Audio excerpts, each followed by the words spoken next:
Thank you. My interest in handwriting was sparked at ATypI in 1976 in Reading, and we had a workshop on the teaching of handwriting that was led by Nicolette Gray, and that was summarised in this report.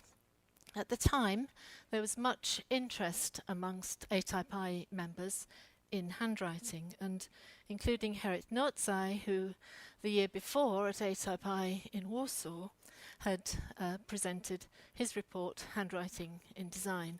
So it felt appropriate to reinvigorate interest in handwriting. So what I want to do is just draw attention first to some of the issues about handwriting and handwriting in use that interest me, and then I'm going to return to the handwriting workshop at Reading in 1976. So I'm going to look first at approaches taken to the teaching of handwriting, and then some examples of handwriting in use from the early part of the 20th century in the UK.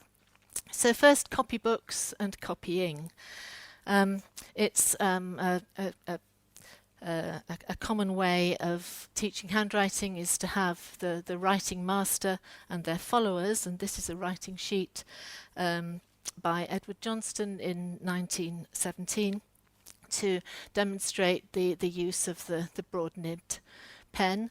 Johnston, as you all know, had lots of followers, and Grayley Hewitt, one of these, produced a series of copybooks for Oxford University Press, which in the 1920s, which furthered the use of the broad-nibbed pen.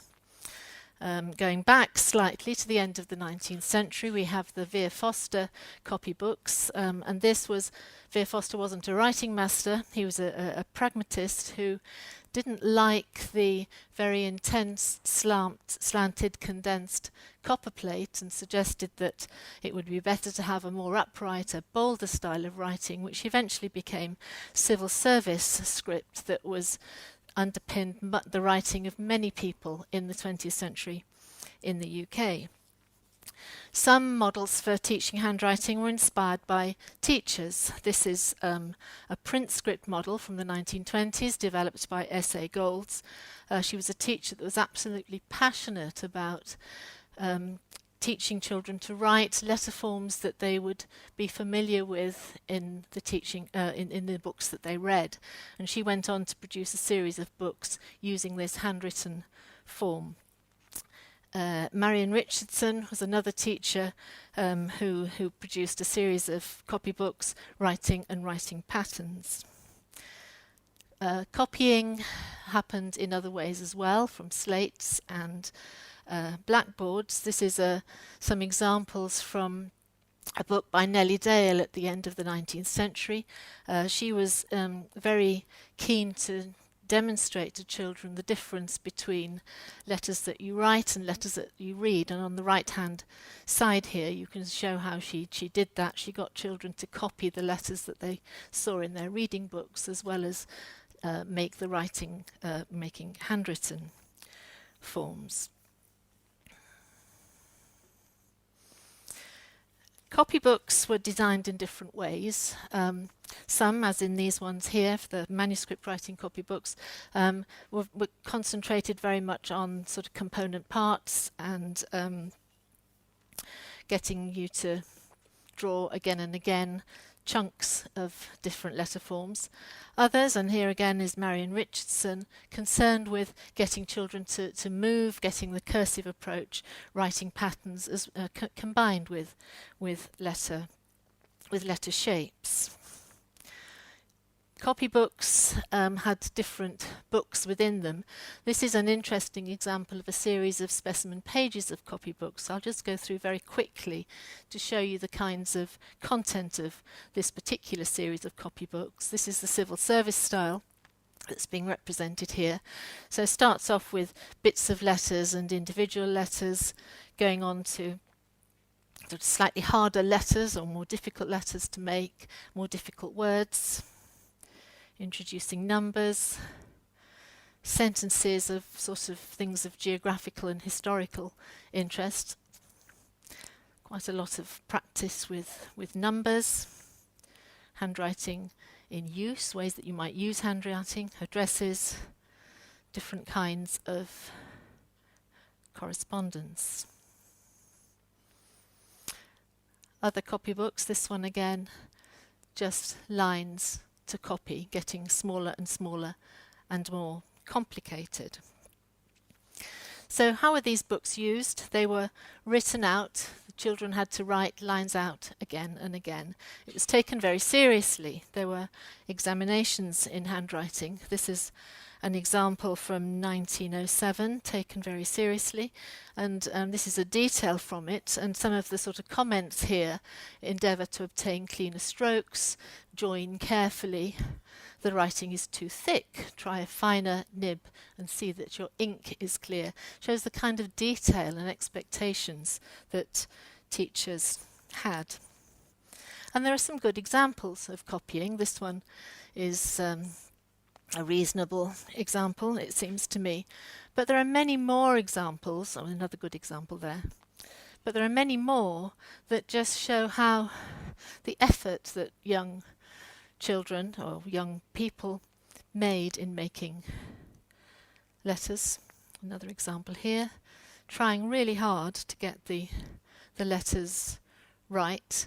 And this at first glance looks reasonably competent, but if you compare the writing with the material they're supposed to be copying, you can see there's quite a lot of difference between the slant of the lettering and the spacing and so on.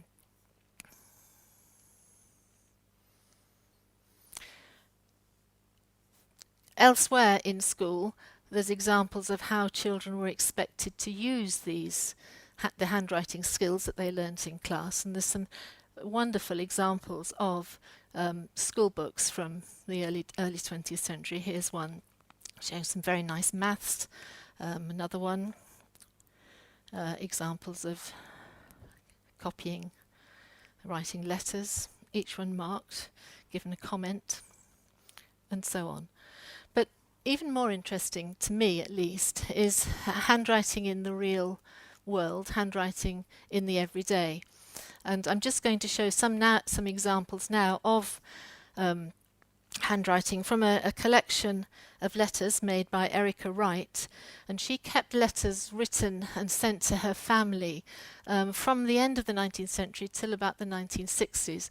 It's a fantastic collection that was given to me by her niece, Vivian Wright, so it's a really rich resource of all kinds of letters. So I'm just going to show you a few to demonstrate that richness here. So here's one of them. Here's another example, which is almost pattern making when you get letters like this. This is quite a small letter folded in half, but it makes very nice patterns and letter forms that don't seem to have emerged from any particular handwriting model. There's examples of different ways of writing across the paper, different approaches, different directions, and so on. Different ways of placing additional information, postscripts, and so on and so forth. Nice example here of cross-writing, which was done in the early part of the 19th century to save paper, which was expensive to post. These are later examples when most etiquette books would say that it was extremely bad manners to do cross-writing like this, but lots of people did it, particularly in a sort of intimate situation. It's surprisingly legible to read. If you try to read these, it is possible to read it quite carefully and easily.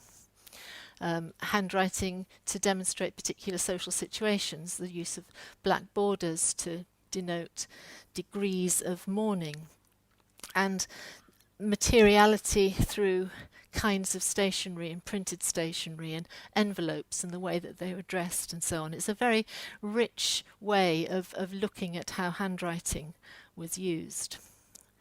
And examples of young people's children's writing, practicing writing like the one on the left, and having fun with lots of kisses and circles for hugs, and the care with which these letters have been written to Mummy from Francie. And of course not every child found cursive writing easy, so there's quite a lot of examples of this kind of writing in the collection with capital letters, and so on. But I want to return to 1976 in Reading, and here's Nicolette Gray, and she organised a workshop and asked ATypI members to respond to these questions. And in response to people's responses, she produced a short report called Handwriting in Schools.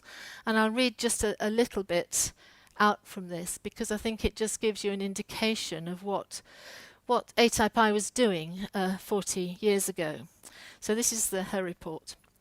The sessions were held once a day, either in the morning or the afternoon. This is of ATypI. They were devoted to hearing reports on the current situation in 10 different countries: Belgium, Germany, Sweden, Switzerland, Netherlands, Japan, Britain, Canada, and the USA. She goes on. Close collaboration with the teaching profession must obviously be established. Everybody seemed to agree that italic is the inevitable basis for the rethinking of new school models, and that print script is unnecessary and pernicious. She noted that there was less agreement on things like the connection between writing and reading, the relationship between handwriting models and the requirements of machine character recognition. The most desirable forms of capitals. Is writing form or movement? Is writing rightly conditioned by the pen?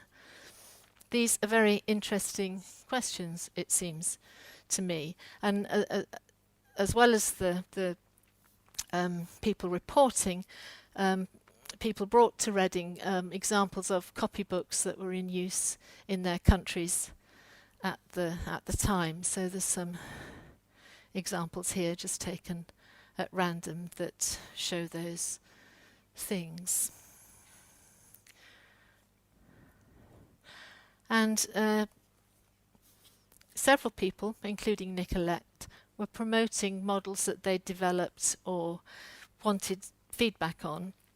And this is one of Nicolette Gray's models that she brought, and she developed it when she was working at the Central School of Art and Design in London, which is now part of the University of the Arts.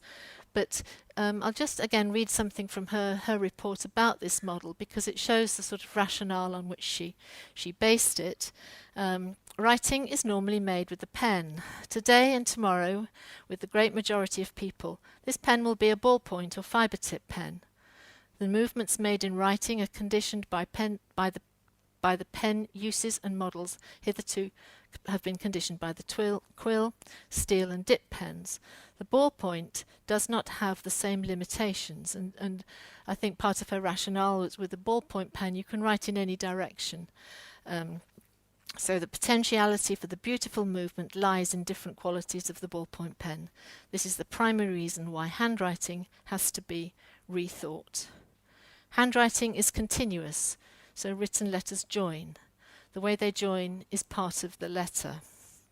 Writing should have a rhythm, so there should be no breaks, and so on, and so on. So that's the first part, and that's the second part. And I think I want to end by just saying, would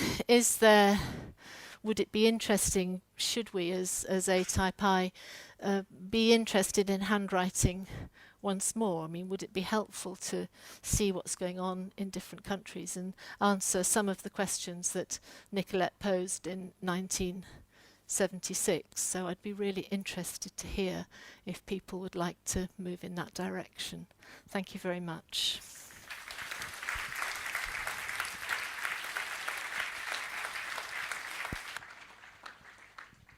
Thank you, Sue.